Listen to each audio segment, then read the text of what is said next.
one time told of a story on himself of how he paid too much for a whistle. Do you know a whistle? I know Joel was a good footballer. How much is a whistle? Sometimes 50 bob. But he went and saw, when people have money, they will not go to Mitumba. They will go to the shopping mall and go for the latest version. So he asked the whistle in shop A and he was told it was $1. He said, I can't buy a whistle. As rich as I am, a whistle of $1. So he kept bargaining for whistles until he found a whistle worth $450. How much is that in Kenya money? That can pay part of your back to school with one child in grade 7. But somebody is buying what?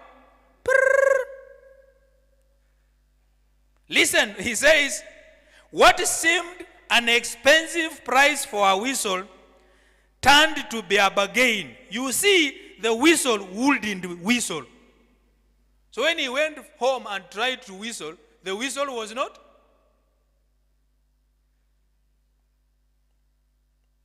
And they have written there, goods once sold.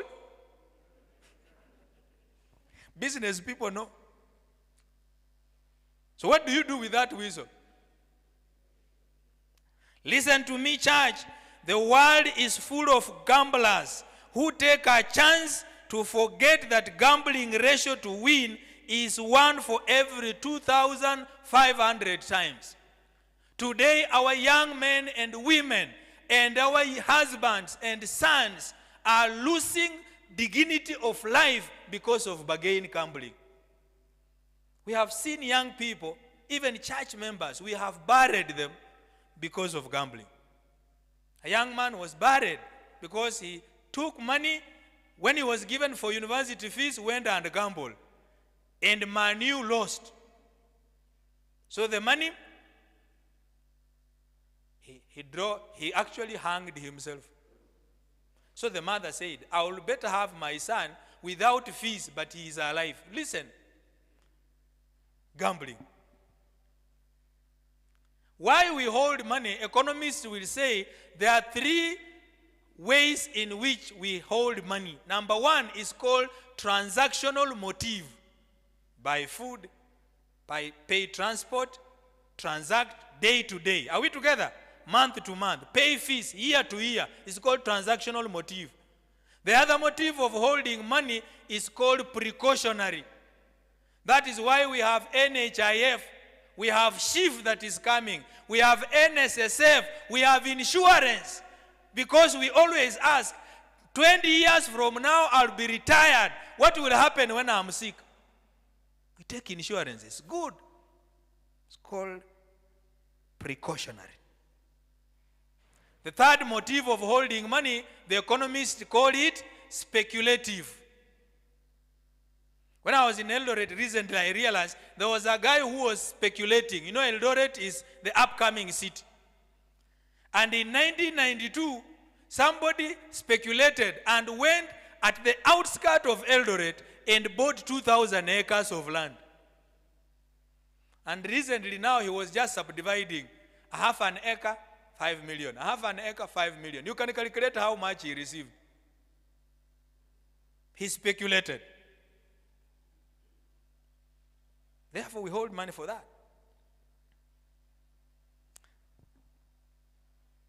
There are many gamblers today, even in the Christian faith. In the Bible, in Matthew chapter 26, verse 15, Judas believed he wouldn't get caught and gambled with 30 pieces of silver. When you read Matthew 26:15, he asked those who are looking for Jesus, what will you give me? And it's always good to have maybe elders, design elders' uniform for Sabbath. Because the reason why Jesus could not be picked out, even his dressing style and the way they appear, the 13 of them, Jesus and 12 were the same. So they were not able to arrest Jesus. So Judas said, give me something, I will tell you who he is. Uniformity is good.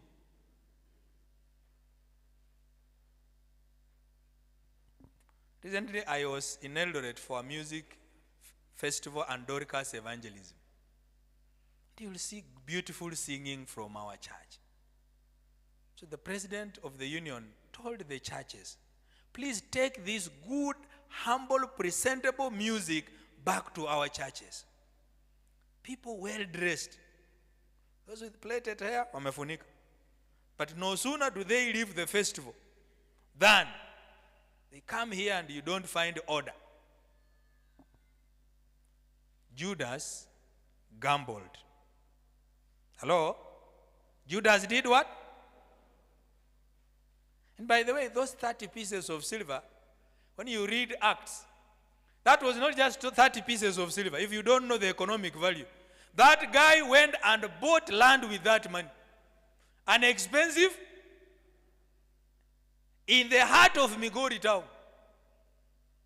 But inside, he was burning. Transaction sealed, but guilty conscience. There are men who sometimes who look very strong outside, but inside they realize in 2004 they impregnated a Cheng. They have closed their eyes, but inside they are. Some of you who look very honest outside, but you ate the fees of your mother and father when you were in school. That remedial fee you ulisema unalipa, it was actually not remedial fee. It was not actually trip fee. Ulikula. Ulikula. Na niliona kwa uso ulikula.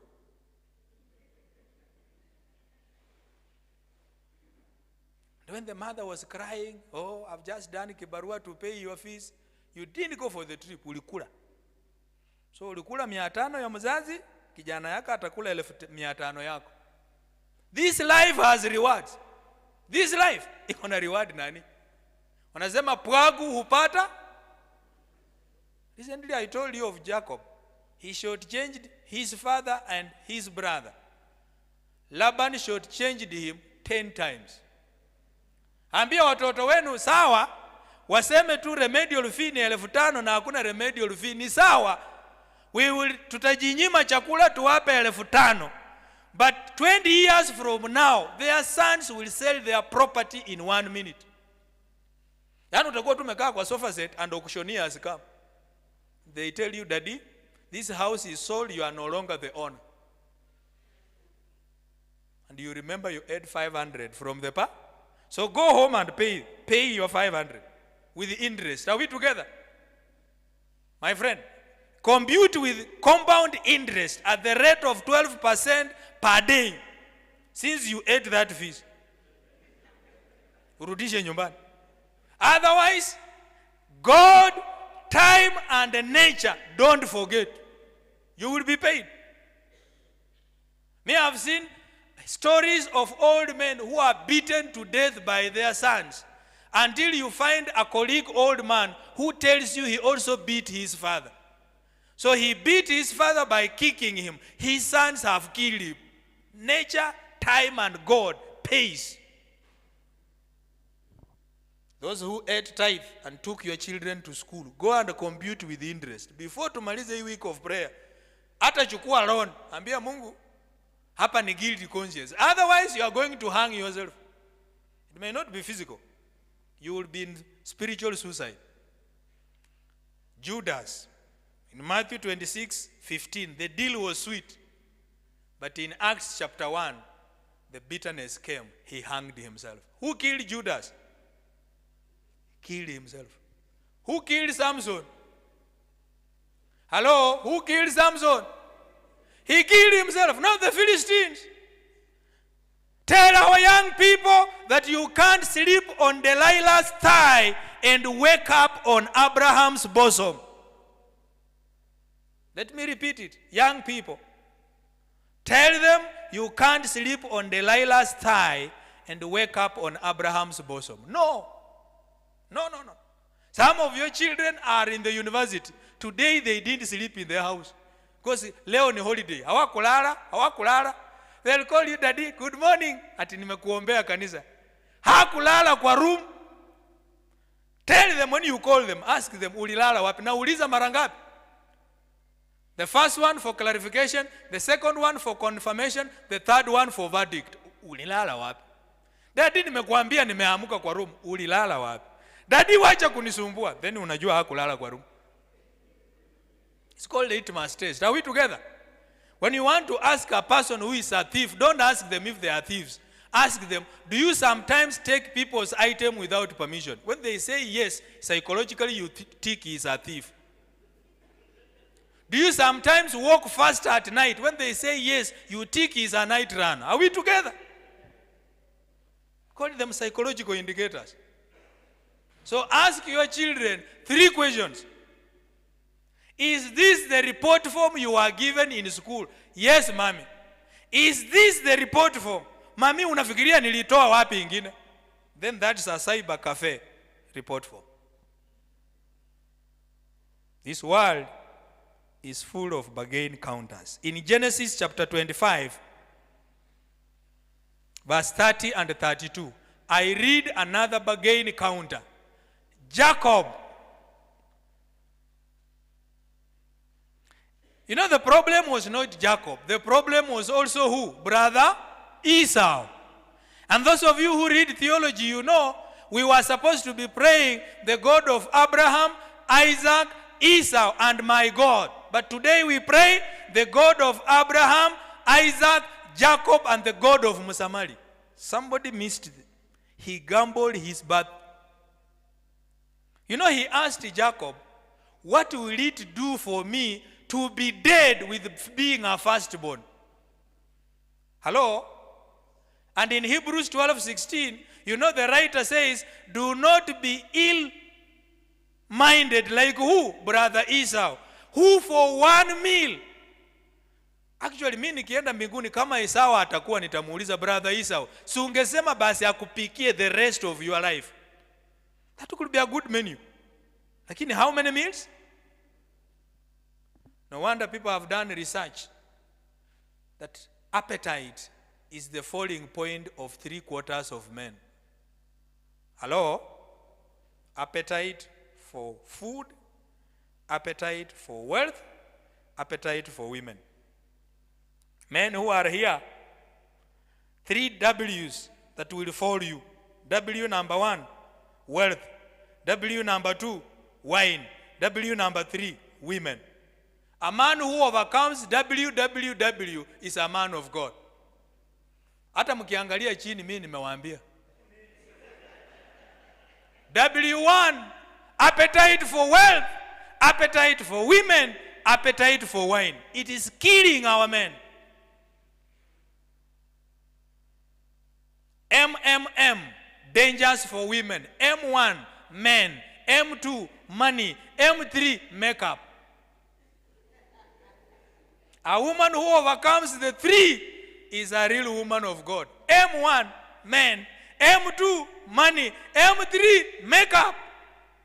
One time I saw a lady in church who had imported a small earring from Paris. You know, from Paris. You know, Paris is a Luya name. Paris. And I asked, were there no earrings in Kenya? He said they will not meet my test. Importing an earring. It costed her about 122,000. Just a stud, not even an earring. Money, men, makeup. Hata mkiangalia chini wanawake mimi nimesema. Those are bargain counters for women. Bargain counters for men, WWW. Sawa sawa. Wealth, women, wine. By the way, those of you who are ladies here, just close your eyes and think about your man, your brother, your father, any man you know. If he has not fallen on wealth, he has fallen on women. If you have not fallen on women, he has fallen on wine.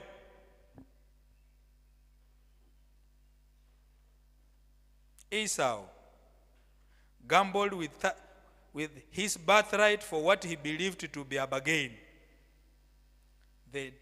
Listen, the dinner Jacob prepared was the most expensive ever listed on the menu. Hello? Those who have gone to posh hotels, that menu you have taken cannot match 1/1,000,000,000 of the menu Jacob prepared to buy the birthright. So where hujawahi kula? Ask brother Esau. Are we together? He ate the menu for his life in one single. Hapo unasema unaenda kula breakfast, unaenda kuonja chakula. Sawa sawa.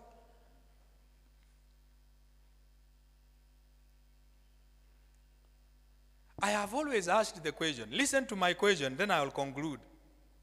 How come sometimes Egypt, Babylon, Moab may look to have plenty? Have you ever read the story of Ruth? Have you ever read the story of Ruth? I want you to go home and just read Ruth chapter 1. When I always read the Bible, Ruth chapter 1, I always ask myself, why is it that in Genesis 12 verse 10, Abraham, who left his home, suffers deficit of food? He suffers drought and famine, but he is called from his natural home. Ni kama mtu akuite kutoka Migori, a country of plenty, taking you to a county without food. When you go to his son Isaac in Genesis chapter 26, Isaac stays in Gerar, and there was no rain, there was drought and famine. In where? Gerar. When you go to 1 Kings chapter 17 verse 7, God pronounces drought in Israel, and it affects the man of God Elijah. In 2 Kings chapter 6 verse 25, the Israelites are under siege. That's a Luo term. They were not under siege, they are under siege. Why? No food, until women were cooking their children in turns. Listen to me, church. One preacher said, the devil may not be able to kill you directly. He will suffocate. He will become like a python. Do you know a python? He knows he can suffocate you economically. So that once you are in the web of Kenya women and Faulu and Tara and Freezer and Platinum Credit, so you are just like this. You have the willing giving, but the pocket is dry. Under siege.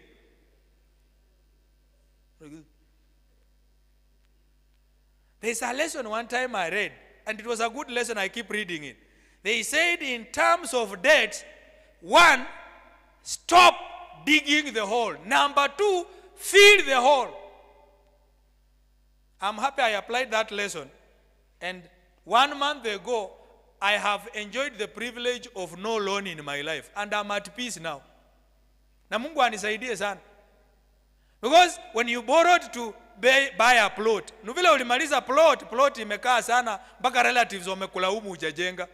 So you go for a top up. To do what? A house. And then children demand, Daddy, tunakanyaga tu matope na route 11. So you go for a car. As you finish the car, the TV you are having becomes outdated. You go for some top up. Top up versus top up versus top up until you are just under siege. So when they talk of Team 7, Team 6 contributing, you read on WhatsApp and you just wonder where people are getting money. Under siege. You tell the estate coordinator, Elder achana na mimi, mambo yangu ni ngu. Under siege. Let me finish. I can do this chapter 2 tomorrow because I have not finished. I'm not yet half of what I wanted to say.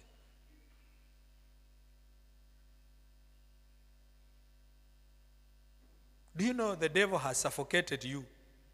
That your children are being cooked pole. When they are diehards of Man Useless and Arsenal Quisho, they are being cooked pole. Then you tell them, what is your best favorite verse? Na kuangalia kama sanamu ya Nebuchadnezzar. They can name players from the goalkeeper of Manchester United up to the striker. They know them often. Under siege.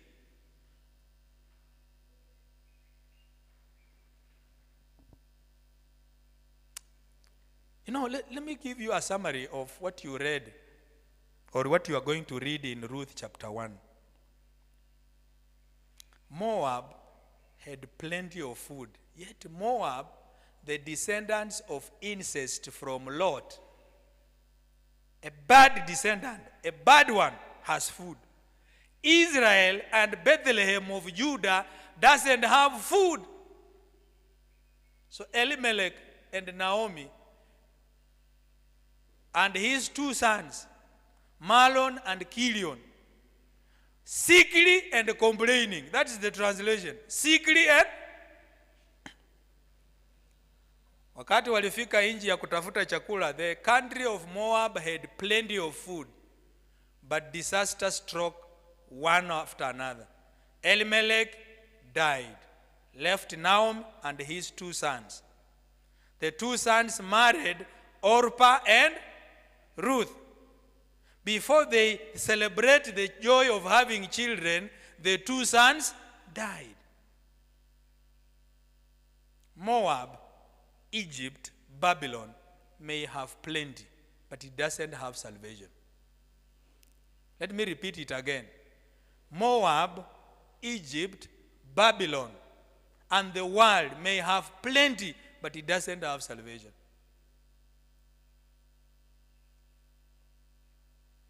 Listen to me, church. I want to get 5 issues of conclusion. Number 1, life has constraints whether in Canaan or Egypt. When the Israelites arrived in Egypt, they wanted to see the tap flowing with milk and honey. But they were forgetting that Eden was taken up. This life is in a fallen world. They had to plant before they eat. They had to build houses. They had to work. Until Elimelech is suffering injustice. Life has constraints, whether in Canaan or in Egypt. That's why my church, the SDA church, does not preach prosperity gospel. Are we together? We don't preach prosperity gospel. Ati kucha ambao hamjawahi kupata watoto mtapata mapacha. We don't do that. Come unto Jesus. He can save you still. And nature can have a trouble that you not have a child, but you are at peace in the house of God. Number 2, beware of the dangling carrot. Beware. Sometimes elders, you visit people and they tell you, elder tutakuja tu. And the more they promise, the dangling carrot for economy. Sahi wanashughulikia back to school. I have been a principal and I know, even when schools are postponed opening for a year, parents will never be ready. Fees yenye haikukuwepo, tarehe 6 hakuna. Number 3, elsewhere there could be plenty, but not sustainable. Number 4, food may be the battle, but salvation is all we need. That's why si vizuri tu kushughulikia masuala ya chatumbo. We have come here to pray. We have come here to nurture our spiritual life because it is more enduring than just the basic food. Number 5, after all is said and done, remember Jerusalem, east or west, home is. When the prodigal son came to his senses in Luke chapter 15 verse 19, he said, Father, I will better be a hired servant at home than what? Feeding on these remains. Psalm number 84 verse 10, David says, for a day in your courts is better than 1,000.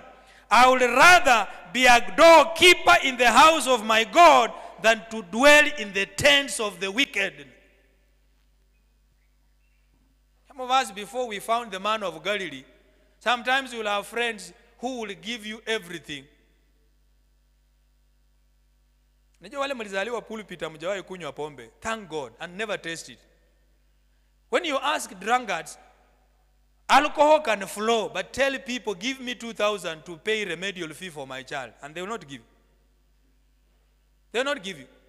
But if you go, you can drink from morning to. I would rather be a gatekeeper in Jerusalem than enjoy the privileges of Babylon. I want to read this story in 2 minutes, then I will pray. Remember, today we are praying for the church project. church programs, including the annual celebration of camp meeting. Today, that's our prayer. So when I leave, our senior, Ken, will come to pray and call each one of us who will stand up for the church program, for church project, and for church preparation of annual camp meeting. In 1923, an important meeting was held at the Edgewater Beach Hotel in Chicago. Now, those of us who have traveled in the US, they say all celebrities are found in Las Vegas. Las Vegas is in Chicago. Listen to where the meeting was held. Where was it held? Edgewater Beach Hotel, Chicago. Not just a hotel in Migori. Listen, among those attending were the presidents of the largest steel company in the world, the president of the largest utility concern, the greatest wheat speculator, the president of the New York Stock Exchange, a government cabinet member, the greatest bear on Wall Street, and the head of the world's greatest monopoly. The who is who. Are you listening?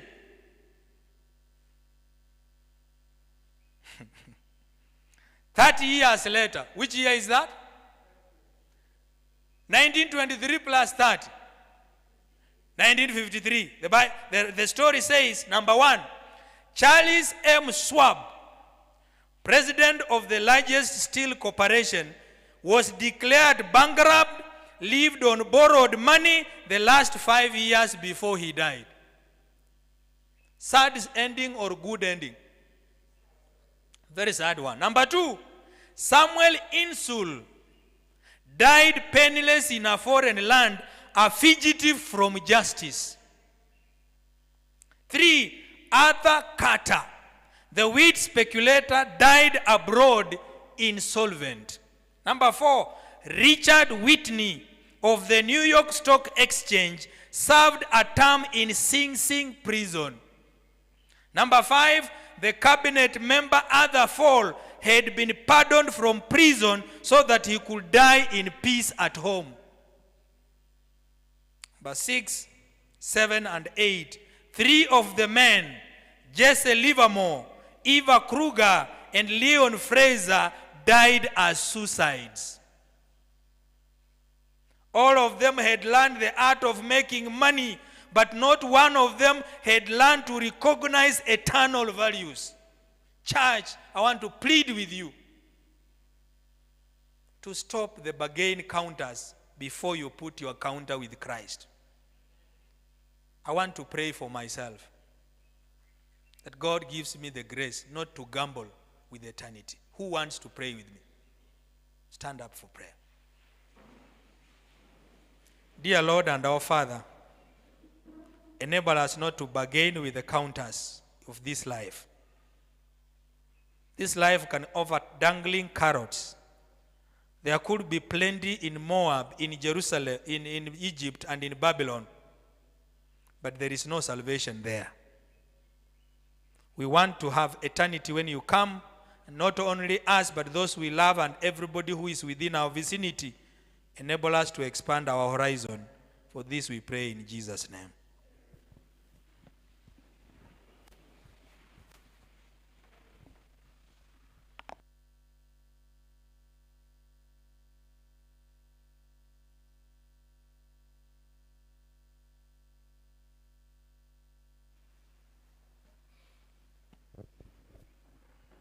Wapenzi wa Bwana, Mungu apate sifa.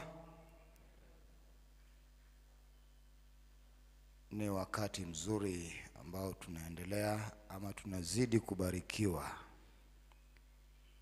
Ndiyo manake inaitwa wiki ya uwisho, Revival Week. Tafakari wewe mwenyewe kwamba kusudi la hili jambo ni lipi likapatikana kuitwa kwamba ni wiki ya uwisho. Ni tangazo kwako na mimi kwamba Mwenyezi Mungu analo kusudi lako kwamba ulimwengu lisikufedheheshe, upate kuishi kwa ujasiri unaposubiri taji la mwisho. Ni wiki ya kipekee sana ambapo mmoja ukilichukua mzaha, biashara huenda likakuchoma, na siku ambapo umesalia kanisani toka siku ukapata kuitwa likabaki ni kilio na majuto. Kwa hivyo ndugu, ni wakati mwingine ambapo tunaenda kuweka kanisa hili mikono Mwenyezi Mungu kwa mambo ya maendeleo, ratiba, mpangilio wa kanisa na kambi ambalo tunaliwania hivi karibuni. Nikapata kusikia siku moja, nikakuwa kwenye kongamano lingine, kwamba mara nyingi tunapopanga, mara nyingi tunapojiendeleza na hata kuwania kambi, tunayafanya kwa kusudi ya kufurahisha ulimwengu, lakini moyo yetu hatushughulikii. Kwa hivyo basi, tunapoenda kwa kuliombea mambo ya masuala ya kanisa kuendelea, ni kwamba jina la Mungu lipate nini? Sifa. Tunapoketi kupanga jinsi ambavyo ratiba za kanisa zinaweza kuendelea salama, liwe ni Mwenyezi Mungu apate nini? Sifa. Tunapowania kukutana na Mwenyezi Mungu wetu katika kambi la 2024, ni kwamba Mwenyezi Mungu apate nini? Apate sifa. Kwa hayo yote tupate kusimama ili tuombe.